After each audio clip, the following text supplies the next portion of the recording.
Hello students, how are you? Welcome to Standard 9th, Chapter number 13, नीति के दोहे। रहीम जी द्वारा लिखे गए नीति के दोहे का आज हम अभ्यास करेंगे। नीति के दोहे रहीम जी द्वारा लिखे गए हैं। उनका जन्म लगभग 1553 में माना जाता है। रहीम का पूरा नाम अब्दुल रहीम खान खाना था। उनके पिता का नाम बैरम-बा था, जो अकबर के अभिभावक थे। रहीम अकबर के नवरत्नों में से एक थे। रहीम की कार्यक्षमता और बुद्धिमत्ता से अकबर बहुत प्रभावित थे और इसीलिए उन्होंने रहीम को अपने दरबार का महामंत्री का सर्वोच्च पद प्रदान किया था। रहीम संस्कृत, अरबी, फारसी के विद्वान थे। दानी के रूप में बहुत सुविख्यात है। जीवन के व्यवहारिक अनुभवों को उन्होंने अपनी सतसई में व्यक्त किया है।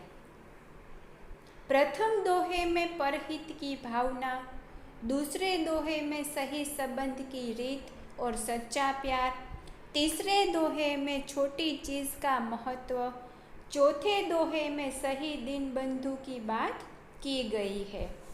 पांचवें दोहे में कड़वे वचन बोलने वाले की स्थिति का वर्णन, छठवें दोहे में उत्तम व्यक्ति की प्रवृत्ति, सातवें दोहे में बिगड़ी हुई बात को छोड़ देने की, आठवें दोहे में धैर्य का महत्व तथा अंतिम दोहे में किसी से मांगना नहीं चाहिए, इस बात को अधिकृत किया गया है।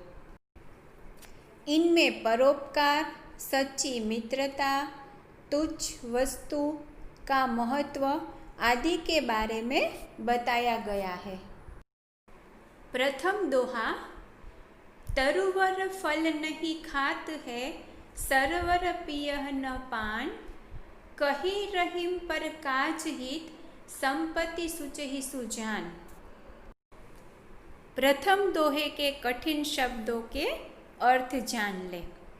तरुवर का अर्थ है वृक्ष या पेड़, सरवर का अर्थ है सरोवर या तालाब, पान का अर्थ है पानी, परकाज का अर्थ है परोपकार या दूसरों की भलाई, सुचहि का अर्थ है संग्रह करते हैं, सुजान का अर्थ है सज्जन, बुद्धिमान या ज्ञानी पुरुष। अभी हम प्रथम दोहे का भावार्थ जानेंगे। रहीम जी कहते हैं कि पेड़ अपने फल नहीं खाते और सरोवर अपना पानी नहीं पीते। इसी प्रकार ज्ञानी पुरुष परोपकार के लिए ही धन संपत्ति का संग्रह करते हैं। दूसरा दोहा, कही रहीम संपत्ति सगे, बनत बहुत बहुरीत, विपत्ति कसोटी जे कसे, तेई साँचे मीत।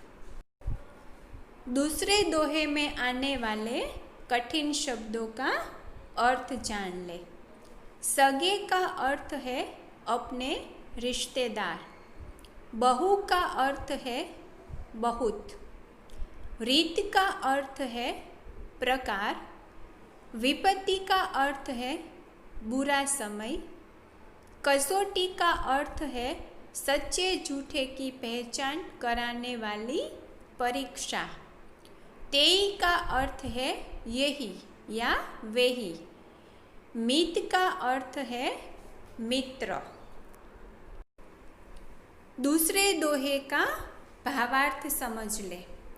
दूसरे दोहे के माध्यम से रहीम जी कहते हैं कि जब मनुष्य के पास संपत्ति होती है तब लोग तरह तरह से उसके सगे बन जाते हैं, उससे रिश्ते जोड़ लेते हैं, लेकिन सच्चे मित्र तो वे हैं जो विपत्ति के समय साथ देते हैं। विद्यार्थी मित्रों, यहाँ रहीम जी कहते हैं कि जब हमारे पास धन संपत्ति होती है तो हमारा कोई भी सगा बन जाता है या हमें सब बुलाने लगते हैं। लेकिन जब हमारे पास धन संपत्ति नहीं रहती है, जब हमारी गणना गरीब में होती है, तो हमें कोई नहीं बुलाता, हमारा कोई मित्र भी नहीं बनता है। तीसरा दोहा, रहीमन देखी बड़ेन को लघु न दीजिए डारी, जहाँ काम आवे सुई कहा करे तरवारी। तीसरे दोहे के कठिन शब्दों के अर्थ जान ले। बड़ेन का अर्थ है बड़ों को या हमसे जो बड़े हैं वो। लघु का अर्थ है छोटे यानी हमसे आयु में जो छोटे हैं वो। डारी का अर्थ है छोड़ना। कहा का अर्थ है क्या। तरवारी का अर्थ है तलवार। तीसरे दोहे में रहीम जी कहते हैं कि बड़ों को देखकर छोटों की अपेक्षा नहीं करनी चाहिए। जो काम सुई करती है क्या वह तलवार कर सकती है। यानी कि वही कक्षा के अनुसार हमें किसी की भी गणना नहीं करनी चाहिए कि शायद वो हमसे उम्र में बड़े हैं तो उनके पास ज़्यादा नॉलेज होगा, वो हमसे ज़्यादा बुद्धिमान होंगे, ऐसा नहीं है। कभी कभी ऐसा भी होता है कि हमसे कम उम्र वाले भी हमें ज़्यादा कुछ सिखा जाते हैं और हमसे उनसे कुछ काफ़ी सीखने को मिलता है। यहाँ उसी तरह उदाहरण दिया है कि जिस जगह सुई काम आती है वहाँ तलवार काम नहीं आती है। चौथा दोहा, दिन सबन को लखत है दिन ही लखे न कोई, जो रहीम दिन ही लखे दिन बंधु सब होई। चौथे दोहे में आने वाले कठिन शब्दों का अर्थ जान ले। दिन का अर्थ है गरीब या असहाय। लखत है का अर्थ है देखते हैं। कोई का अर्थ है कोई। दिन बंधु का अर्थ है भगवान।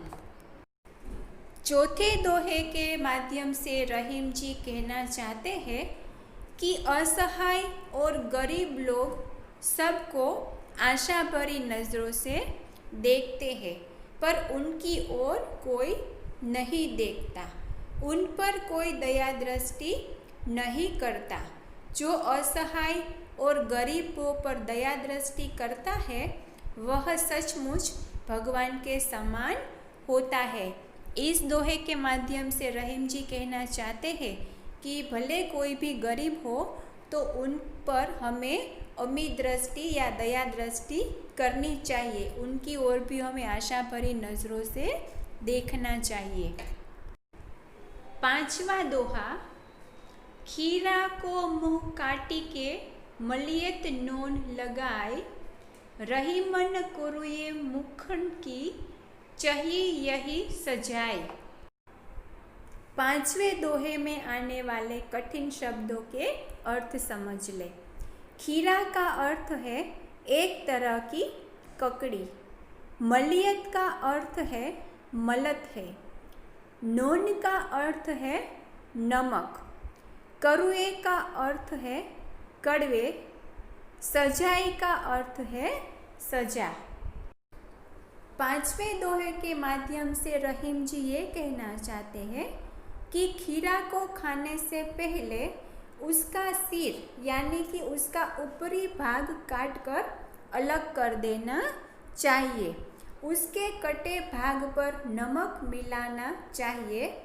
रहीम जी कहते हैं कि कड़वे मुख वालों की यही सजा होनी चाहिए, यानी कि जो कड़वा बोलते हैं उनको यही सजा देनी चाहिए। इस अपराध का यही दंड होता है और उन्हें यही दंड मिलना चाहिए। 1 से 5 तक के दोहे में हमने क्या देखा उनका ज़रा सार देख ले। सज्जन परोपकार के लिए ही धन का संग्रह करते हैं। विपत्ति में ही सच्चे मित्र की पहचान होती है। साधारण चीज़ों का भी अपना महत्व होता है, इसीलिए उनकी अपेक्षा नहीं करनी चाहिए। दीनों पर दया करने वाला दीनबंधु यानी कि ईश्वर के समान होता है। और आखिरी में, मुख से कड़वे वचन बोलने वाला अपराध है, इसकी सज़ा उन्हें मिलनी चाहिए। तो विद्यार्थी मित्रों, आज के वीडियो लेक्चर में यही तक हम रखते हैं। नेक्स्ट लेक्चर में हम बाकी के 6 से 9 तक के दोहे का अभ्यास करेंगे। नेक्स्ट वीडियो में फिर से मिलते हैं, तब तक के लिए bye. Thank you very much.